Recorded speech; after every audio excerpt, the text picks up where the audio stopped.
Hey guys, it's your host, Joshua Klein of the Draft Beard Podcast. Tonight, we've got a great episode for you. We're going to be recapping the NFC East and their draft classes from the 2024 NFL Draft. Overall, this division, all the teams here had great draft classes, starting with from least to best, in my opinion, from the Dallas Cowboys to the New York Giants, the Washington Commanders, Philadelphia Eagles. But overall, all of these teams have pretty good drafts in this draft class. So if you do me a favor, if you would like this video, subscribe to my channel and share it around with anyone that you know. That'll help benefit those who are interested in the topic of the NFL draft, and also helps me out, helps me grow my channel. So don't forget to like, subscribe, and share. I would really appreciate it. And with that, let's get into the podcast as we talk about America's team, the Dallas Cowboys. The Dallas Cowboys traded down in the first round. They traded with Detroit, moved down to the 29th overall pick, and they had a glaring need at tackle, and they did end up taking Tyler Guyton. Again, he's one of my low floor, high ceiling type guys that was kind of grouped in together. I had Mims, Sumaitia, and Guyton all kind of grouped together as those really developmental tackles with high upside. The problem I have with the pick, not necessarily the pick, it's just that Tyler really needs a year to develop, but he's going to be probably asked to play right away on the Dallas offensive line because they have a glaring need at tackle there. So that's a little concerning for me. You're rushing him in to playing right away.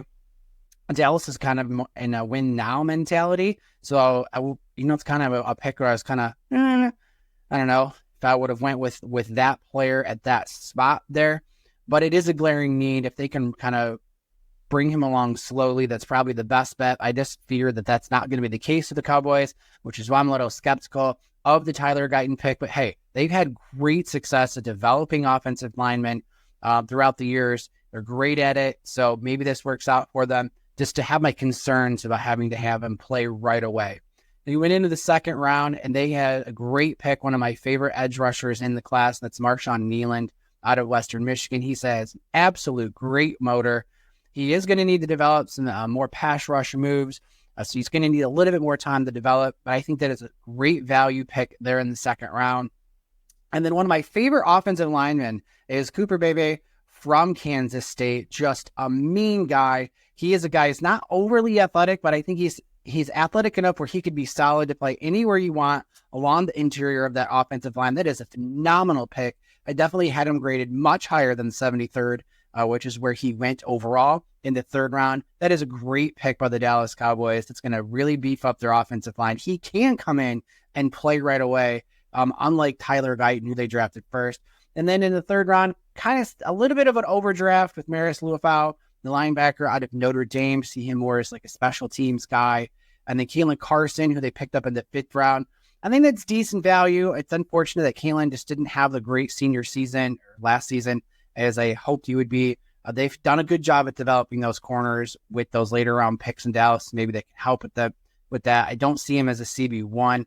Maybe his development is like a CB2, CB3 type of cornerback. He's a very smart player. So I think that they could have some good potential there. At worst, you got a special teams player in Kalen Carson. Then you got the taller, I think he's 6'1", Ryan Flournoy out of Southeast Missouri State. That's a developmental wide receiver. That's a good pick there in the sixth round. I think he has some potential to develop maybe into an X receiver. Nathan Thomas, tackle out of Louisiana Lafayette. Really good pick. I think he has some potential there to be a good quality backup tackle, maybe swinging inside to guard. So that's a good developmental piece there for Dallas. It's a good pick. And then Justin Rogers, the defensive tackle out of Auburn. There were not very many nose tackles, like pure nose tackles in the draft this year. They picked him up in the seventh round. I think he can be a really good run stuffing, a defensive tackle for the Dallas Cowboys. So that's a pretty decent pick for a guy who's going to be a rotational piece. Pick him up in the round 7. I had him graded a little bit higher than that. If he was, had some pass rushing ability and something other than just, a good true nose tackle and a run stuffer, he would have more value. But getting him in the 7th round is a guy that can probably play, throughout his first contract as a backup and a rotational piece on when you really need to stop the run. That's a really good pick for the Dallas Cowboys. So overall, I think their draft was solid throughout. Some players that maybe I didn't like where they drafted with, Luafau and maybe Tyler Guyton. But overall, I think they drafted some solid players. They picked up some developmental players. So I think they did a good job at kind of doubling up on the positions that they really had weaknesses at with offensive line. They drafted 3 of them. And again, I really like the Marshawn Nealon pick. Overall, I think they had a solid draft, not a great draft, not a bottom tier draft, but a really solid draft. And next up, the New York Giants. Well, I think they had a phenomenal draft at the top end here. They didn't have as many picks as a lot of other teams. They came away, I believe, with 6 total picks in the draft, but I think they hit a home run in the first round with Malik Neighbors. It's kind of not hard to hit a home run when you have 3 wide receivers. So I had literally 1, 2, 3 overall players in this draft, and they nabbed Malik Neighbors. My only critique is I would have rather seen maybe them go with Rome Odunze. He's an X receiver. I think he can fit more to the outside. I think Neighbors' best spot is going to be the slot. And unfortunately for the Giants, they have just a team loaded with just a bunch of smaller, speedy slot guys. But they're going to have to play Neighbors more on the outside. I still think he can be a phenomenal player. I just think the perfect position for him to play would have been in the slot.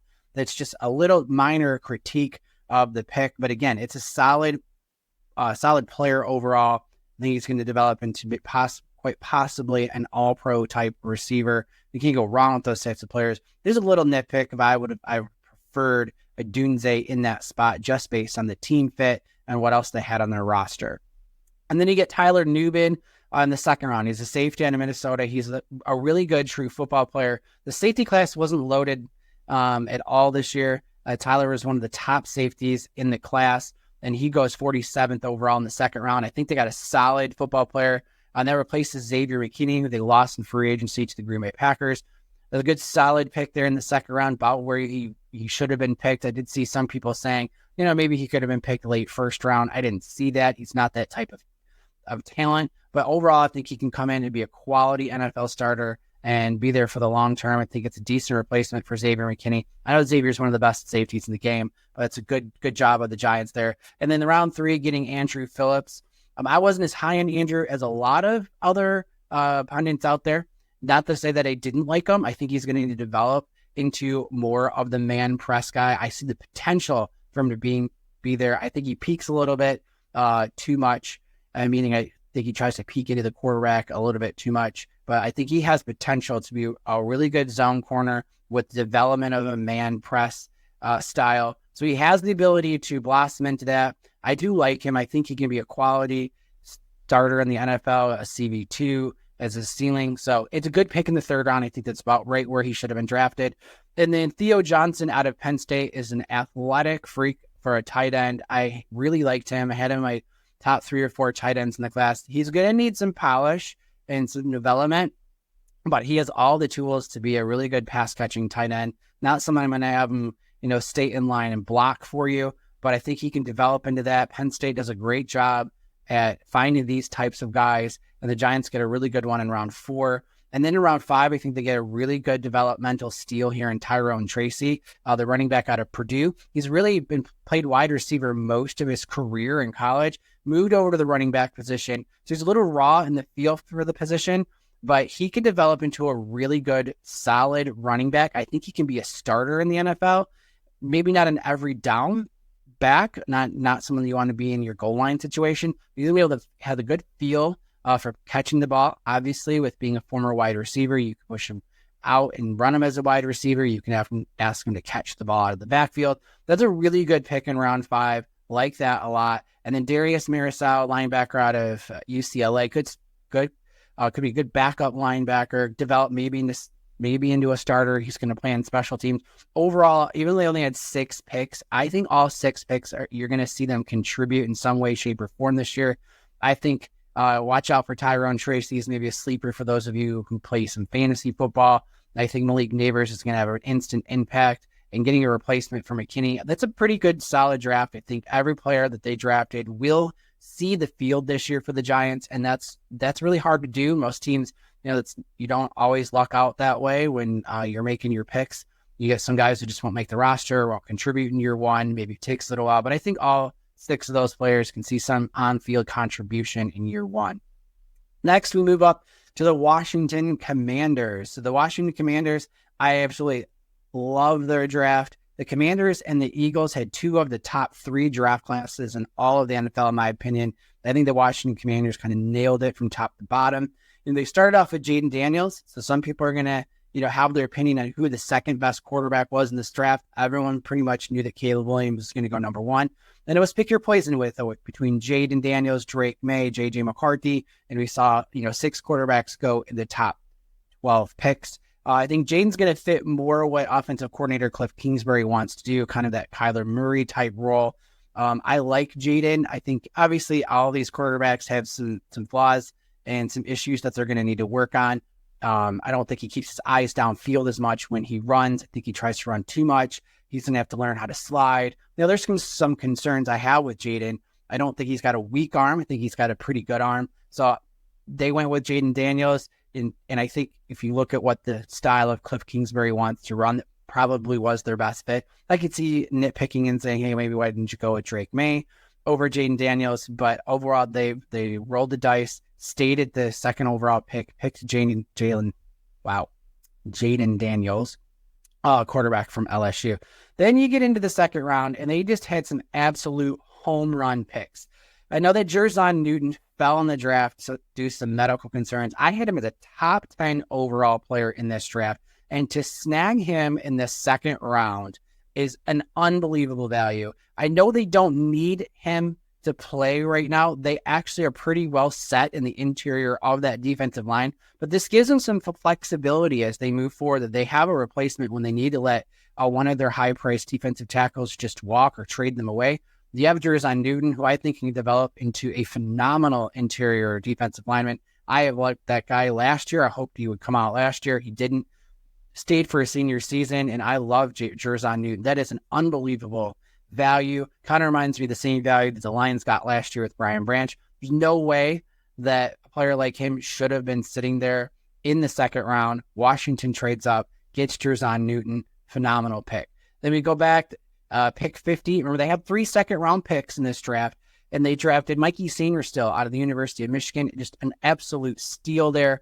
He's going to be, I think, the next Trent McDuffie, phenomenal all-pro nickel corner. He is just a truly good football player.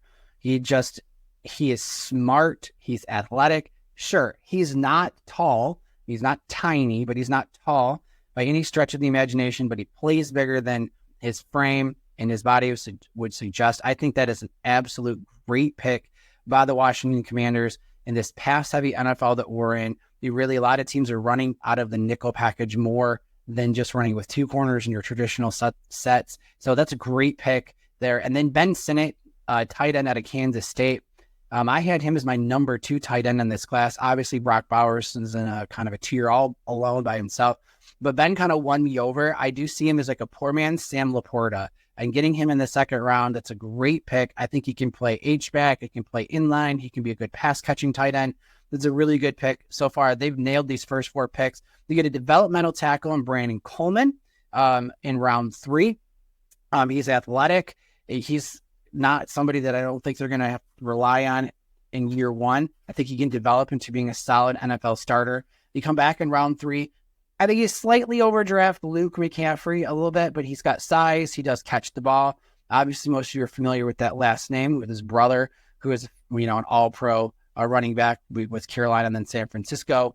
So I like Luke McCaffrey. I think he's a little bit overdraft. I really saw him more as a 4th, 5th round guy, beginning at pick 100 as a guy who can add some size to that receiver room. And then getting Jordan McGee, the linebacker out of Temple in round 5. Great value there. He's great athleticism. I think he can contribute on special teams right away, develop into being a really good, solid outside linebacker for them. Guy maybe can rush the passer, can cover. I like that pick a lot. Then round 5, getting a safety in Jameek Hampton from Washington, and then coming up with a guy who maybe can contribute as a rotational edge, and Javonte Jean-Baptiste, the edge out of Notre Dame. So overall, I think honestly their first 4 picks are going to be starters right away. Now Newton will kind of rotate in because they don't have a position really open for Jerzon at this time. But you got 4 guys who I think are going to contribute right away. You get some contribution from Coleman, McCaffrey, and McGee.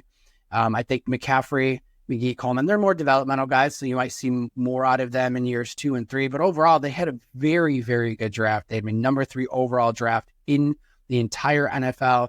Absolutely home run draft by the Washington Commanders. They had a lot of picks. They used them well. So kudos to the Washington Commanders staff and coming away with a really good draft. And next up is the Philadelphia Eagles, who once again, Howie Roseman just does it, and he does it every single year. He just allows the draft board to just fall to him, and they end up getting arguably cornerback number 1 at pick 22, with all the offensive players going in the first 14 picks of this draft that push down those defensive players. And a guy who some saw could go in the top 10. They get Quinyon Mitchell out of Toledo. And basically, his play style is similar to Darius Slay, but they already have. So Quinyon's going to get to look and learn from Darius. That is a great pickup. And then to come back in round 2 and get who I had as my number 2 overall corner in the draft, and that's Cooper DeJean. He's a super athletic freak. He can return kicks, return punts, really be better at safety, really be better at corner. I'm not sure. I think maybe he can be a Kyle Hamilton role, kind of play all over, maybe a Brian Branch 2.0. I think he can develop into a cornerback 1, but I think he's really going to be kind of a jack of all trades guy. He can play inside, he can play outside, he can play safety for you. That is an absolute steal in the second round. Again, the Eagles get, on my board, their number 1 and number 2 corners in the entire draft in rounds 1 and 2.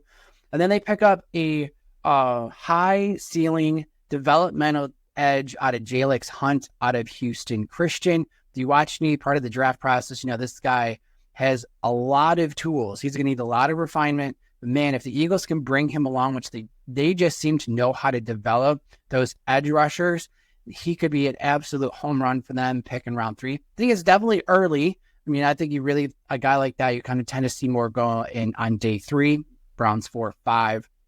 That was a really good pick. And then getting Will Shipley, running back out of Clemson. Again, you signed Saquon Barkley, but this is going to give you another good running back that they can rotate in with Saquon. I think Will Shipley has the potential to be a starting running back in the NFL. That's a good pick. You get Anaya Smith, wide receiver to Texas A&M. They're going to be able to use him in kick returns, punt returns, kind of a gadget wide receiver who just doesn't drop the ball. Really like that pick. Jeremiah Trotter, linebacker out of Clemson. Great value in round 5. And also, his dad being a Philadelphia Eagle. Great story there. And then you get Trevor Keegan out of Michigan. Again, he can come in, learn. Those Michigan offensive linemen have a lot of potential. They're coached well. Like that pick. They know how to develop offensive linemen. Then you come back with Johnny Wilson in the 6th round. Absolute monster at 6'7". Some people see him as more of a tight end. They give them time to kind of maybe develop, see what they've got in them. I don't know if tight end is going to be the best position for him because you can maybe play him outside, play him inside. I don't see him really being a guy you can line up on the line. He's not really going to be a great blocker. But getting him in this 6th round, a guy who's 6'7", you can use him maybe as just a red zone threat. I like that pick a lot, him falling to round 6. And then, again, they pick up one of my favorite interior developmental offensive lineman, that's Dylan McMahon. Absolute athletic freak in the interior of the offensive line. I didn't necessarily see him as maybe an every down player starter. I think he can be a really good rotational piece along the interior of the offensive line. Getting him in round 6 is great value. And look, the Eagles know how to develop defensive ends. They know how to develop offensive linemen. So great job by the Eagles. Again, Howie Roseman just hits it out of the park. I don't know if there's really a pick there that I would nitpick too much other than maybe picking Jalix Hunt so early, but he was a lot of people's kind of favorite sleeper pick in this year's NFL draft along the edge class. The edge class wasn't a great class. You had the top 3, and then after that, it was kind of like pick your poison, kind of organize them from 4 to 12 in whatever way you wanted to organize them, but could be a huge home run pick for them in round 3. But almost every pick you're going to see some quality play from them. You're going to see them on the field. You're going to see Mitchell. You're going to see DeJean. You'll see Shipley. They'll get Smith some snaps. Trotter may take a little while. They like to kind of slowly walk in some of their defensive players. But overall, what a phenomenal class for the Philadelphia Eagles. Howie Roseman just knows how to get it done, and he does it again in this draft. So with that is my recap of the NFC East. Pretty much all the teams did very well this year, with 2 of them being in the top 3 of all draft classes, Washington and Philadelphia. So going to be a tough division coming up in the next few years. maybe Washington to find their quarterback of the future. Giants, Giant fans, I think you're probably still looking for that. But Malik Neighbor is just going to do very well for you. So overall, I think a really good draft classes by all four teams, and it's going to be an exciting time in the NFC East. And with that, we will see you next time on the Draft Beard podcast as we look over another division and all of the teams in that division and recap that. So with that, don't forget, like my channel, hit the subscribe button, share this to all your friends, and help grow the channel. And if you know anyone who loves NFL or NFL draft content, make sure you let them know the Draft Beard podcast is here. And make sure you like, subscribe, and share, and have a great day. The Draft Beard podcast.